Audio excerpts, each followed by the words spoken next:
नियतीचा खेळ बघा. 4 मित्र होते.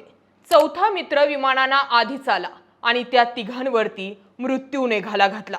3 तरुणांचं धक्कादायक सत्य. कालची अमावस्या सकाळी लागली आणि आज सकाळी संपली. श्रद्धा की अंधश्रद्धा या वादात न पडता जुनी लोक आजही सांगतात, अमावस्या असेल तर शक्यतो प्रवास टाळा, महत्त्वाची कामं करू नका. काल समोर आलेल्या 3 तरुणांच्या अपघातानं चर्चा सुरू झाली आहे. कालची अमावस्या भोवली. आता नेमकं घडलंय काय ते समजून घेऊ. पर्यटनासाठी लेह लडाख येथे गेलेल्या पिंपरी चिंचवड शहरातील तरुणांची कार पुलावरून कोसळल्यानं झालेल्या अपघातात तिघांचा मृत्यू झाला. हा अपघात राजस्थानात दिल्ली मुंबई महामार्गावर बुधवारी झाला. कुणाल चोरडिया वय वर्ष 25, शांतिबीन सोसायटी चिंचवड गाव. मयुरेश पाडाळे वय वर्ष 23, सिद्धांत आल्हाट वय वर्ष 21 अशी मृत्युमुखी पडलेल्या तरुणांची नावं.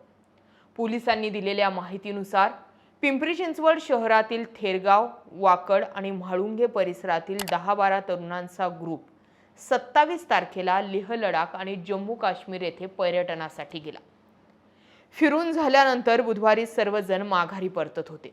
यातील कुणाल, मयुरेश आणि सिद्धांत यांच्या कारचा राजस्थानात कोटा येथील केथून पोलीस ठाण्याच्या हद्दीत अपघात झाला. कार पुलावरून कोसळून तिघांचा जागीच मृत्यू झाला. तिघांचं पार्थिव आज गुरुवारी सकाळी शहरात आणण्यात आलं. मयुरेश, सिद्धांत हे दोघे उच्च शिक्षण घेत होते, तसेच वडिलांच्या व्यवसायात मदत करत होते. कुणाल हा इंदिरा कॉलेजमध्ये BBA अभ्यासक्रम शिकत होता. कुणालच्या मागे आई, वडील, मोठा भाऊ, बहीण असा मोठा परिवार आहे. प्रचंड बर्फवृष्टीमुळे कारगिल येथे सर्व तरुण 8 दिवसांपूर्वी अडकले होते. बर्फवृष्टी झाल्यानं रस्ते बंद होते, त्यामुळे 5 दिवस ते एकाच ठिकाणी अडकले. त्यांना कोठेही जाता येत नव्हतं.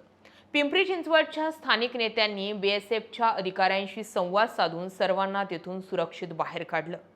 5 दिवस ते बर्फवृष्टीमुळे एकाच ठिकाणी अडकलेले.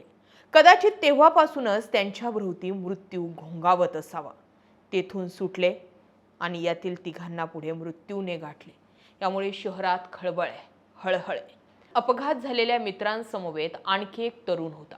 मात्र मंगळवारी त्याला अस्वस्थ वाटू लागल्यानं तो विमानानं घरी परतला. मात्र आज सकाळी त्याला अपघाताची माहिती समजली आणि मानसिक धक्का बसला. नियतीचा खेळ आणि ज्याला मरण यायचे ते कसं येतं यावरती लोक बोलायला लागलेत. 4 मित्र होते. चौघेही एकाच गाडीने प्रवास करणार होते. एकाला अचानक अस्वस्थ वाटले आणि तो लगेचच विमानानं निघून आला. याचाच अर्थ ते 3 जे मित्र आहेत त्या 3 मित्रांना आधीच मृत्यूने गाठलं होतं का? कालची अमावस्या खरोखर भोवली का? जुने जाणते लोक आजही सांगतात, अमावस्याच्या दिवशी प्रवास टाळा. हे सगळ्यांसोबत घडत नाही, पण अर्थात अमावस्याच्या दिवशी काही ना काही घडतं आणि त्यामुळे शक्यतो काळजी म्हणून प्रवास टाळला पाहिजे अशी जुनी जाणती लोक सांगतात. श्रद्धा, अंधश्रद्धा हा ज्याच्या त्याच्या विश्वासाचा भाग. याबाबत तुम्हाला काय म्हणायचंय? कमेंट करा, व्हिडिओ शेअर करा. जय महाराष्ट्र.